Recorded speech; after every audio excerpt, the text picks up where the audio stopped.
Êtes-vous actuellement en train de subir un allongement du fémur et ressentez-vous une sensation de brûlure ou d'engourdissement sur la face externe de la cuisse? Il s'agit probablement d'une méralgie paresthésique, une irritation du nerf cutané qui innerve la face externe de la cuisse et qui, lors d'un allongement du fémur, peut très facilement être comprimé en raison de la forte tension musculaire.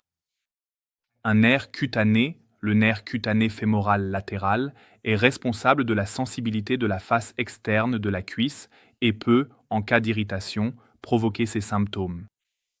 Parfois, cela se manifeste par une sensation de brûlure, parfois cette zone est simplement engourdie. Le nerf longe un fléchisseur de la hanche très puissant, puis traverse la crête iliaque avant d'innerver finalement la zone cutanée sous le muscle latéral de la cuisse. Au cours de ce trajet, il peut y avoir une compression à 2 points de rétrécissement due à une tension musculaire accrue des fléchisseurs de la hanche ou de la zone latérale, appelée ITB. Qu'est-ce qui peut déclencher ces symptômes?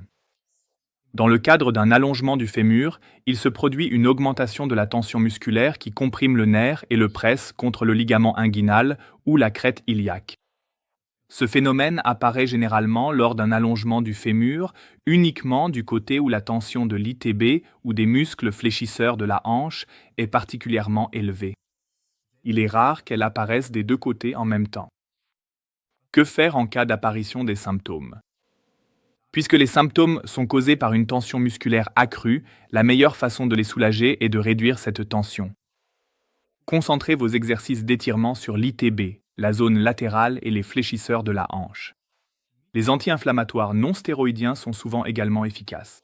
Cependant, leur prise doit être limitée à quelques jours seulement. La prégabaline a également un très bon effet sur ces symptômes. Il faut toutefois garder à l'esprit que tout traitement médicamenteux ne traite que les symptômes, mais pas la cause, c'est-à-dire qu'il ne corrige pas la tension musculaire accrue. En fin de compte, ces symptômes sont très désagréables, mais ils doivent être compris comme un signe de tension accrue et incités à poursuivre le travail d'étirement. Dès que la musculature redevient plus souple, les symptômes diminuent également.